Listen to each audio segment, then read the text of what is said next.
But that's the number one reason we lost. Like I said, I don't want Dan Campbell gone.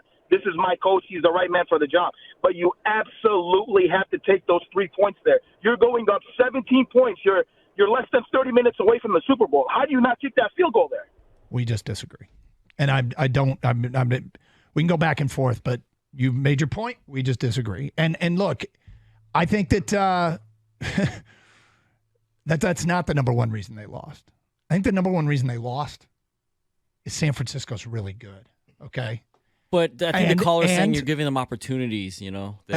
And if I were to blame one thing that the Lions did, it was a series of uncharacteristic, catastrophic mistakes.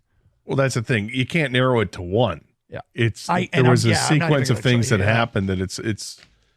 I mean, which was more damning than the other? I mean, they all snowballed together. It was a crazy series of unfortunate events, and that's what started it. And those unfortunate events included a drop fourth down pass, a face mask bank shot, dropped interception turned into a 50-yard gain, a fumble on an exchange, a drop conversion on 3rd and 10 forcing a punt, a letting Purdy out of jail scramble throw a 10-yard completion that gets a drive that led to a field goal, not downing a punt inside the 5. Oh, that was a big one. J-Mo not catching the ball on the flea flicker. These were all decisions that are plays in the game that were way easy, like borderline easy to make, that they didn't make.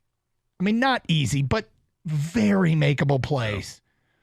Yeah. They had that other trick play, the pass to Montgomery, who then threw it back to Goff, who kind of fluttered his pass downfield. Yeah, he was under pressure. He was somebody in his face that I know there was pressure, but I'm saying the ball just didn't leave his hand. But obviously we know a lot of people feel the same way that caller felt. Like, it's from a strategic point of view to get, like you said, Gator, to get those 3 points back and make it back to 17 points. I agree with him. I think he should have kicked it, but how do you not make Dan Campbell Dan Campbell is the issue here, right? Like, I mean, they roll the dice. They call the play. It's a good play. Goff makes a throw. Reynolds catches it probably 20 out of 21 times, and there's the one time he doesn't.